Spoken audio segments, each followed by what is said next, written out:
Fala rapaziada, mais um episódio da Sétima Trombeta. Episódio de hoje eu gostaria de falar sobre stand-up comedy. Por quê? Porque stand-up comedy talvez seja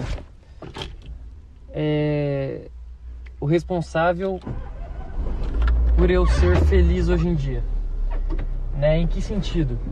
No sentido de que o stand-up transformou minha vida, bro. 100%. Né? Qualquer pessoa que me conheça há muito tempo sabe que tem um Gabriel antes e o Gabriel depois do stand-up comedy. Através dessa arte eu consegui vislumbrar a minha vida. E talvez essa seja a função da arte, sabe? Fazer você ver as coisas de outra ótica.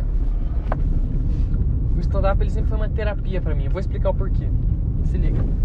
Na minha adolescência eu era muito quieto, irmão. Muito quieto. Eu tinha medo de falar com os outros. E aí um dia, quer saber? Eu vou fazer o seguinte, o podcast é meu, então foda-se. Eu vou explicar como eu comecei a fazer stand-up. Deixa eu só passar o reconhecimento facial aqui no bagulho da faculdade, como de costume. Acesso liberado. Que a situação é a seguinte. Eu era um cara muito quieto, né? Sempre muito quieto, medo de tudo. E eu tinha sonhos genéricos, assim, tipo assim, sei lá, eu quero fazer medicina, eu quero ser militar, que eu estudei em colégio militar, meu pai é militar, então eu já estava meio encaminhado para isso, né? Sonhos genéricos, né? Qualquer pessoa no meu lugar teria esses sonhos. Aí, em 2018, nós tivemos a primeira eleição super polarizada no Brasil, né? Que foi entre o Bolsonaro e o Haddad. E eu achei do caralho aquilo. Falei, porra, muito foda, quero acompanhar. Comecei a acompanhar a política. E comecei a estudar sobre política. Eu via vídeos no YouTube sobre política. Comecei a acompanhar. E eu comecei a desenvolver um senso crítico pela primeira vez na minha vida. Em 2018, com 14 anos de idade, finalmente eu estava desenvolvendo um senso crítico, uma personalidade. E comecei a ir atrás desses conteúdos. Até que um dia eu caí num canal de um cara chamado Thiago Fonseca. Nem acompanho mais ele, foda-se, deve ter morrido, sei lá o que aconteceu com o Thiago. Nem acompanho mais, mas caí no canal dele. Esse cara, Thiago Fonseca, ele é um empresário. Ele foi fundador do canal Boom. Lembra do canal de pegadinha? Boom, boom, boom, boom. Se inscreva, boom, boom, boom. Curta, boom, boom, boom. Compartilhe. Enfim. Só que eu não sabia, porque, sei lá, não tinha ligado as duas pessoas. Então pra mim, era só um cara que tava fazendo um vídeo falando do Bolsonaro, defendendo o Bolsonaro. E eu caí no vídeo dele. E ele tinha, assim, 2, 3 vídeos sobre o Bolsonaro. E eu assisti todos esses vídeos. Vídeos em que ele falava bem do Bolsonaro, que fazia algumas críticas, assim, mas no geral falava bem. E na época eu era um bolsonaristinha, filha da puta, assim, então eu curti pra caralho o conteúdo dele, assim. E achei top e comecei a assistir. Aí eu entrei no canal desse cara e eu vi que ele tinha outros tipos de conteúdo, com alguns títulos e thumbnails bem chamativas. Por exemplo, não faça o Enem, você será um fracassado. Você só não é rico porque você não quer. Hoje em dia nós conhecemos esse conteúdo por coach. Os coachzinhos, ele era meio coachzinho. Mas isso era em 2018, na época que você ainda não tinha uma cultura de coaches. Então era muito massa aquele tipo de conteúdo e eu me amarrava. E pra mim, embora fosse um conteúdo genérico de coach, me abriu muito a mente. Porque o Thiago Fonseca, ele falava muito sobre empreendedorismo. Muito sobre, tipo assim, pô, irmão, talvez pra você ser bem sucedido na sua vida, você não precise de uma faculdade. Não precise estudar, fazer o Enem, entrar numa faculdade, conseguir um emprego. Talvez você empreendendo, abrindo uma empresa, noticiando alguma demanda no mercado, suprindo essa demanda, talvez você consiga ser um cara muito rico, mesmo sem ter uma formação superior. O que qualquer adulto sabe disso. Isso não é novidade pra ninguém, porra. Qualquer adulto sabe que você não precisa de uma faculdade para ser bem sucedido. Não é indicado, né? O indicado é que você tenha um ensino superior, mas, porra, Luciano Hang, por exemplo, não tem ensino superior, mas é dono da van e é bilionário, tá ligado? Então, assim, é óbvio para um adulto esse tipo de coisa, mas para mim, com 14 anos de idade, um cara com uma mente tão fechada, não era óbvio. Então aquilo lá expandiu a minha mente de um jeito que eu achei incrível. Eu falei, caralho, esse cara tá falando muita verdade. E eu comecei a assistir outros vídeos do Thiago Fonseca falando sobre empreendedorismo. E eu aí, né, por consequência, o algoritmo começou a me recomendar outros canais que falavam sobre empreendedorismo, né? Natália Arcuri, Primo Rico, Bruno Perini. Essa galera na época nem era tão grande assim, eles tinham menos de 1 milhão de inscritos. E eu assisti, comecei a consumir e comecei a pesquisar sobre empresários, pesquisava histórias sobre empresários, tanto que hoje em dia, se você... Até pouco tempo atrás eu sabia precisamente a ordem dos 10 homens mais ricos do mundo, assim, tipo, bizarro, assim. E aí, por sempre estar buscando essas coisas, eu era um moleque que, muito novo, eu falava de uns assuntos, assim, que a maioria da galera da minha idade não falava, sabe? Então, por exemplo, sobre investimento, poupança, CDI, IPCA, Bitcoin. Eu lembro que em 2018 eu falava sobre Bitcoin com os meus tios, assim, aí hoje a gente lembra, assim, tipo, nossa, você falava do Bitcoin pra gente em 2018. Aí eu fico, tipo, eu era um puta visionário agora. Na verdade não, eu só via nos vídeos, achava interessante e replicava, né? Mas me trouxe um conhecimento muito bom, assim. Com 14 anos eu entendia mais de investimento do que a maioria da galera adulta, assim, sabe? Então me ajudou muito ir atrás desse tipo de coisa. E aí, na época, eu comecei a reparar que, independente do que eu quisesse fazer na minha vida, fosse abrir uma empresa, eu precisaria vender, né? Então, fosse abrir uma empresa, se eu fosse médico, eu precisaria saber vender a minha imagem. Se eu fosse advogado, eu precisaria saber vender minha imagem. Se eu fosse personal trainer, eu precisaria vender meu produto. Tudo que você faz na sua vida, você precisa saber vender. E não é só uma questão profissional, não, é uma questão pessoal. Quando você vai sair com uma menina, você precisa saber vender a sua ideia, a sua ideologia, o seu carisma para ela, para você conquistar ela, para você convencer alguém a te ajudar. Você tem que saber vender a tua ideia, a tua persona. Então, para tudo você precisa ter esse conhecimento de venda. E 90%, eu diria até 100%, né? Não me arrisco a dizer 100%, mas 90%, talvez 100% de vender é saber falar.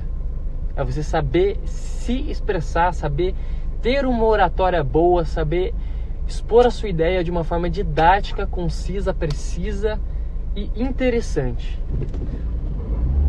Ter uma boa oratória é você falar bem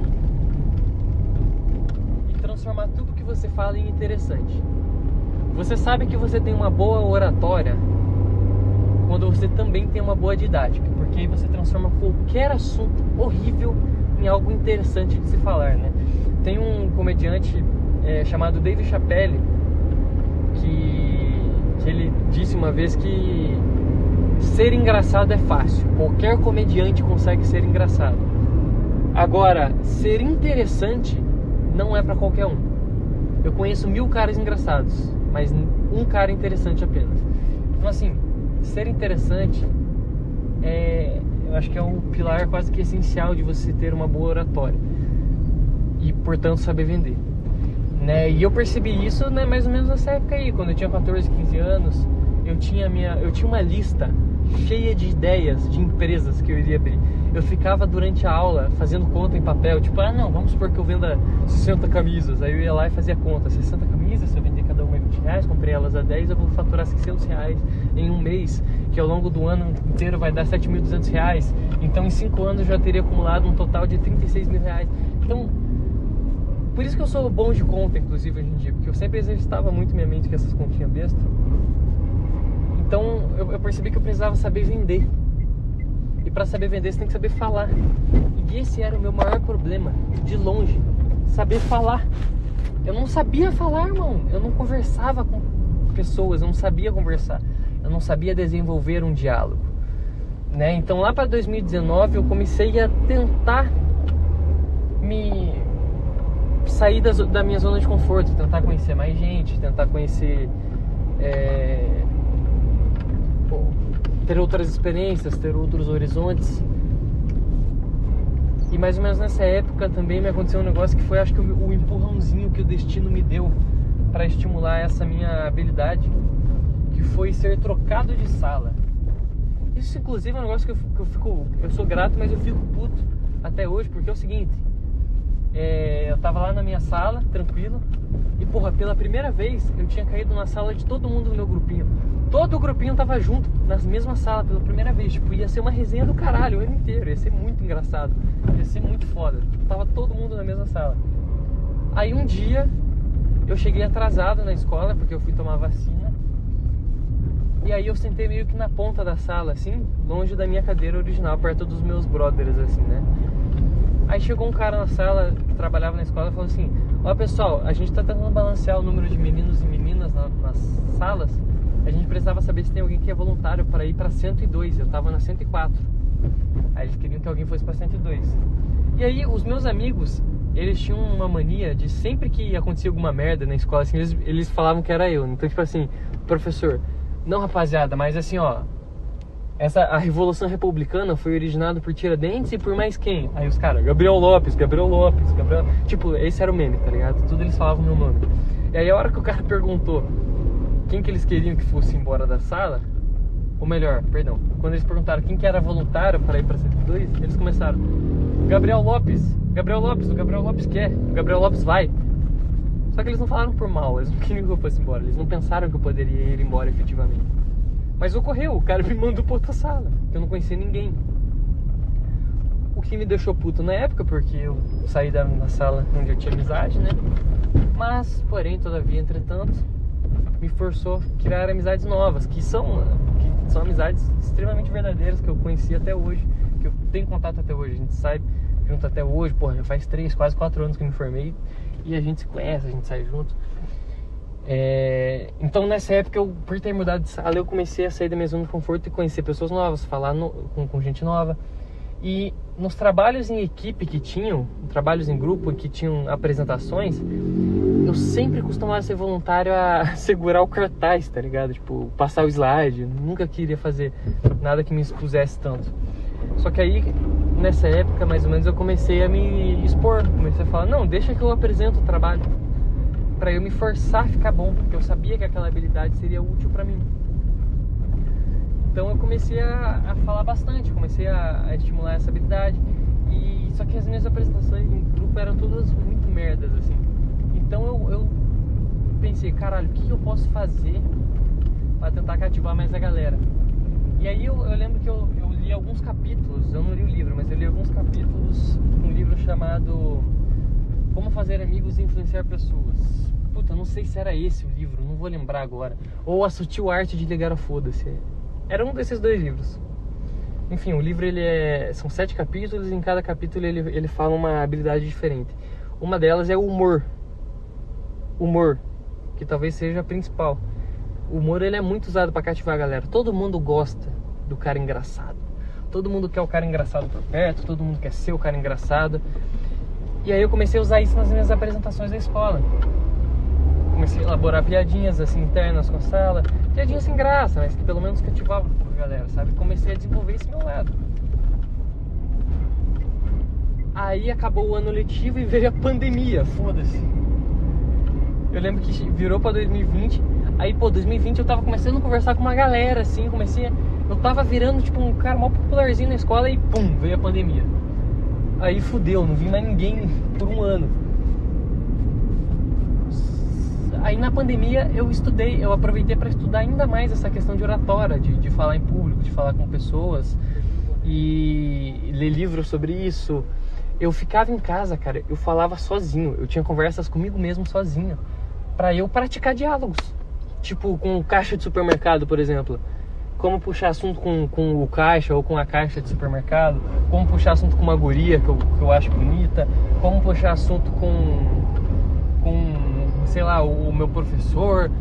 E aí, automaticamente eu aprendi questões contextuais de conversa, né? Então, para você puxar uma boa conversa, você tem que ter contexto para puxar aquela conversa. Para você fazer uma boa piada, você tem que ter contexto. E fui aprendendo a manipular as palavras, e usar essa oratória a meu favor. Então, quando virou o ano pro terceirão, eu já tinha uma habilidade de oratória, embora ainda não praticada por conta da pandemia, muito acima da média geral da galera. Então eu virei um cara meio, não extrovertido, porque eu sempre fui introvertido, mas desenrolado, sabe? Virei um cara mais desenrolado. Tanto que no terceirão, porra, todo o trabalho em grupo que tinha era eu que apresentava. Eu fiz um show de stand-up pra galera de uma forma super espontânea lá no final do ano. Eu fui escolhido como o cara mais engraçado do ano, tipo, fazia piadinha na sala, virei o palhaço da turma, fiz amizade pra caramba, os professores gostavam de mim.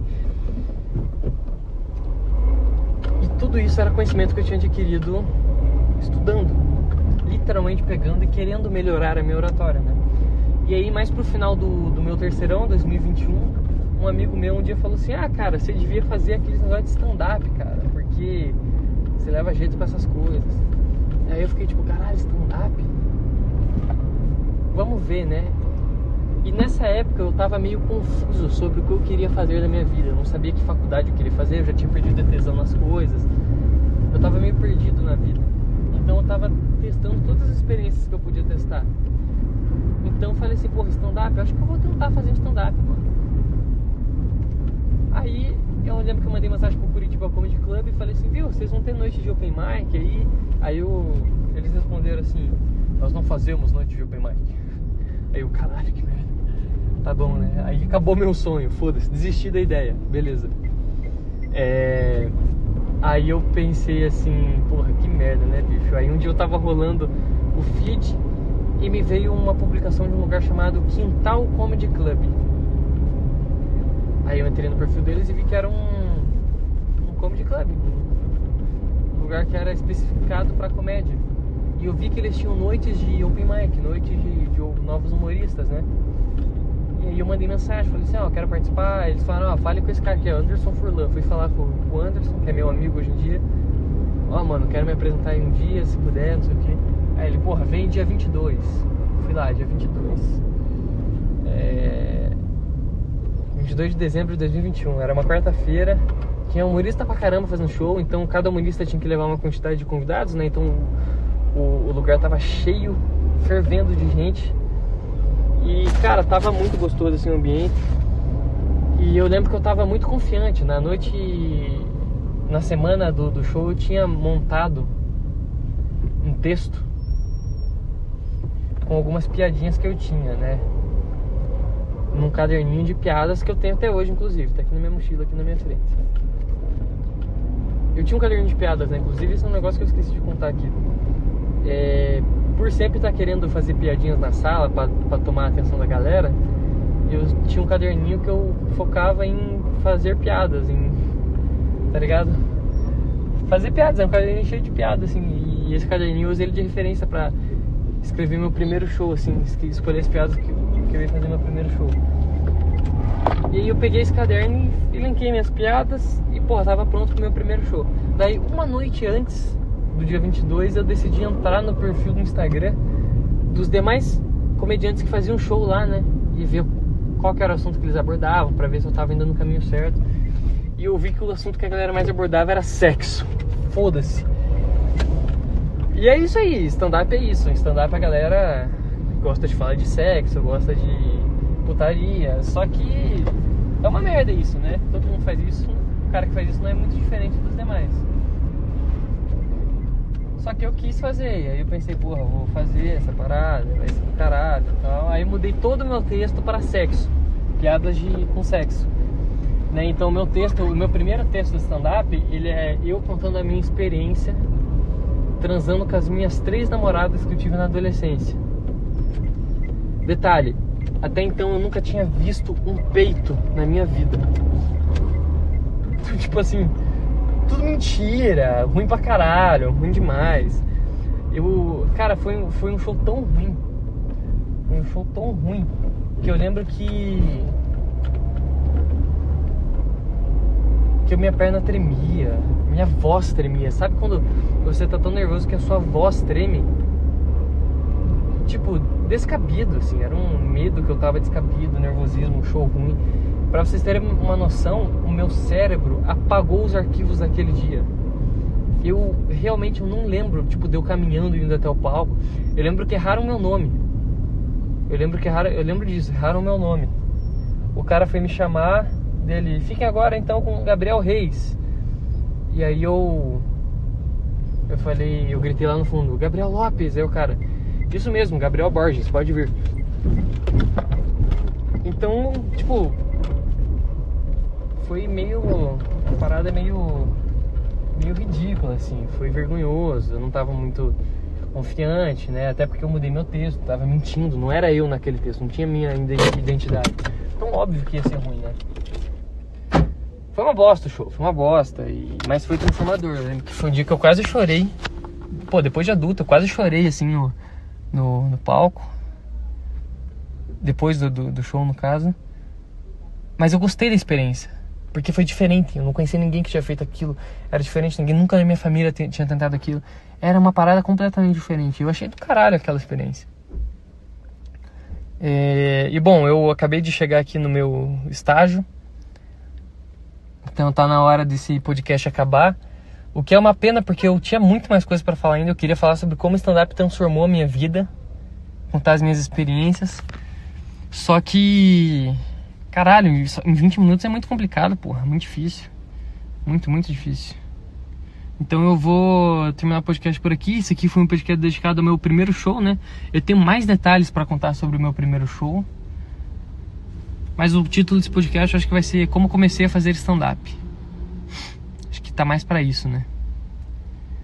Bom, obrigado por terem assistido. Se tiver alguém assistindo, deixa o like. Se não tiver, não precisa deixar nada, não. Valeu, até a próxima.